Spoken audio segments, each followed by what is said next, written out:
Everybody, it's Jerrie Dean from Missing Persons of America. It looks like Vanessa Guillen has been located. It hasn't been officially announced, but we believe she's been located. More on that and a lot of other things I've just found out about this case too. You don't want to miss it. See you in a sec.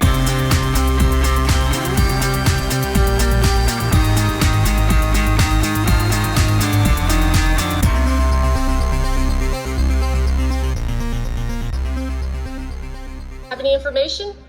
I mean, how do I find out information? How does this family find out information from the media before they find out from the command? What's going on? What a disrespect to this family. Can you imagine you losing your daughter and you're learning information as you go along from the media?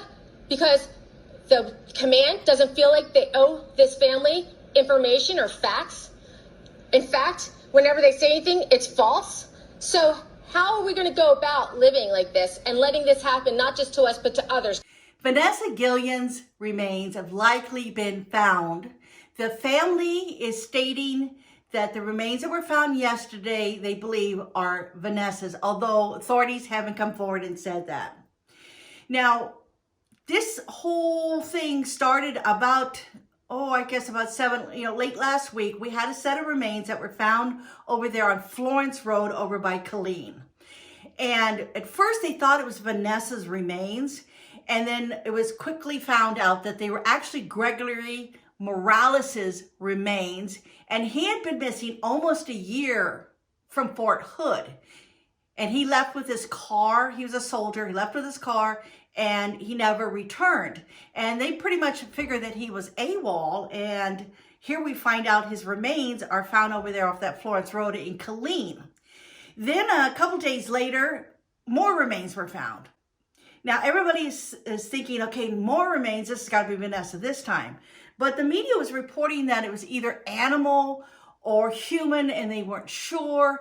And then Tim Miller came out, and he said he felt that those remains were probably Gregory's remains, and they had been dragged farther up the road by animals because they were found on Florence Road also. So then we go to yesterday. And all of a sudden, that would be June 30th, and then all of a sudden, here's more remains found. Now, at the following day, today, the family did a press conference up in Washington, D.C. So they left Texas and they drove to Washington, D.C. to do this press conference. And I was watching the press conference this morning, and the sister mentioned something about a suspect, somebody who was involved in Vanessa's disappearance, had committed suicide. And I go, whoa, what in the world's going on here? And then the press was also asking questions of the attorney about what that was about. And she actually spoke who the person's name was. She said there's a bolo out on this person, and she disclosed his name. So evidently the person's name is Aaron David Robinson. And evidently he was her boss. And she, as I mentioned before, she was called into work that day, and she had not been seen since that time. Now, she didn't even have to work that day, and she was called in to work. And according to what the police have stated, they were catching up to him, and he pulled out a gun and he committed suicide. So I'll let you listen to that press conference right now from the police. On Tuesday, June 30th, in the late evening hours, special agents with the Army Fort Hood Criminal Investigation Division contacted the Killeen Police Department and the U.S. Marshals Lone Star Fugitive Task Force in reference to a person of interest from the missing soldier case, Vanessa Guillen at Fort Hood. We were informed that the person of interest had left the post and was inside the city of Killeen. During the course of the investigation, information was provided on the location of the suspect.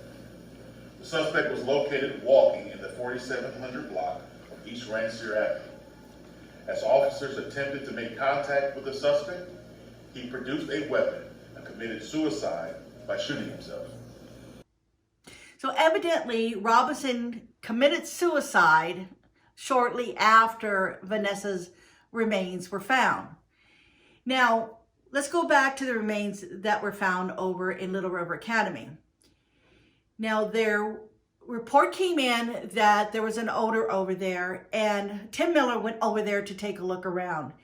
And he had been there before in that area. A lot of people on social media had noticed that he'd already been there. And at one point, he had found something in the water and said he believed it belonged to Vanessa. It's part of the investigation. After we found the evidence that we knew was connected, we just knew she had to be somewhere close.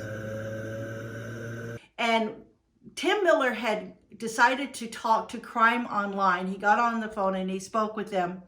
And he had a lot of things to say that the media has not let out before this.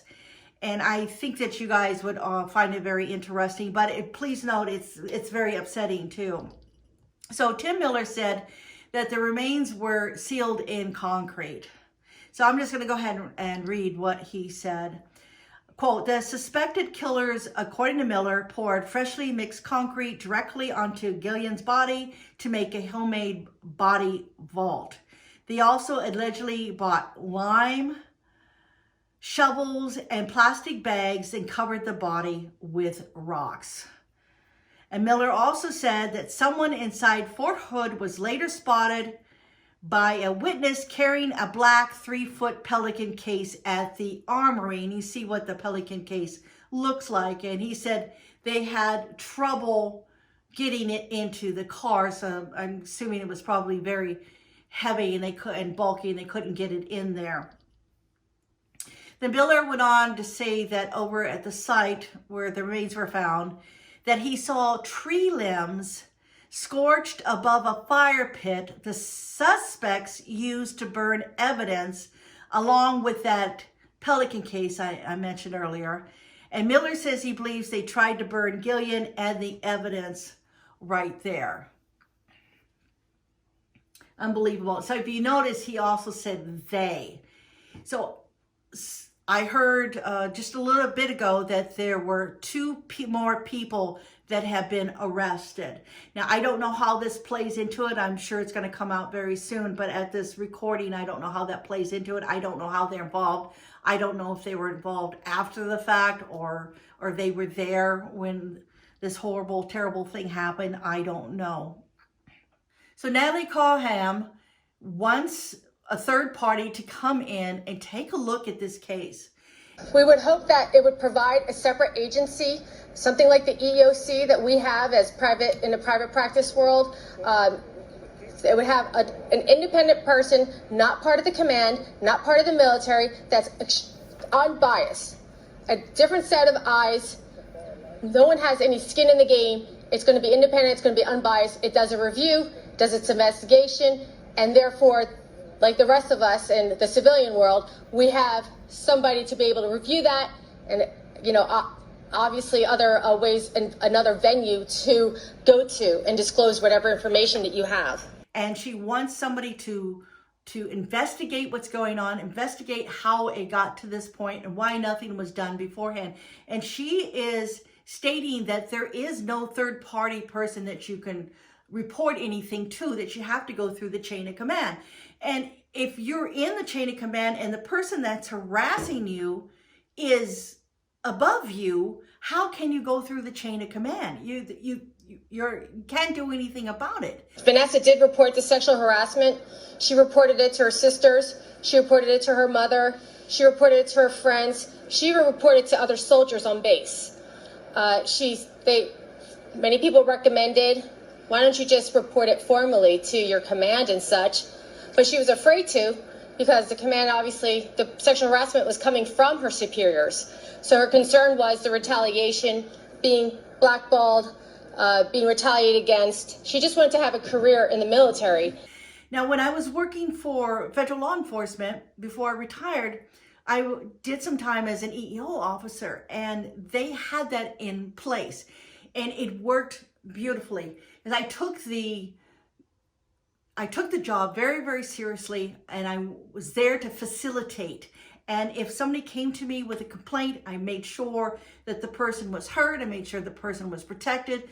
I made sure that there was the appropriate parties to take care of the complaint so that the person was as I said before, protected. So hopefully with what Natalie is saying and with the press conference they made up there and the attention that media is bringing to this case right now, that there is some changes. And if it's as Natalie is saying, that there is a lot of Wild West things going on at that base and things need to be looked at, they are looked at and improvements are made, and no one ever has to go through a situation like this again.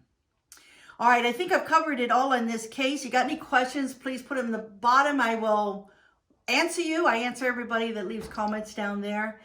And I think that's it. And thank you so much, everybody, for listening. Talk to you soon. Bye-bye.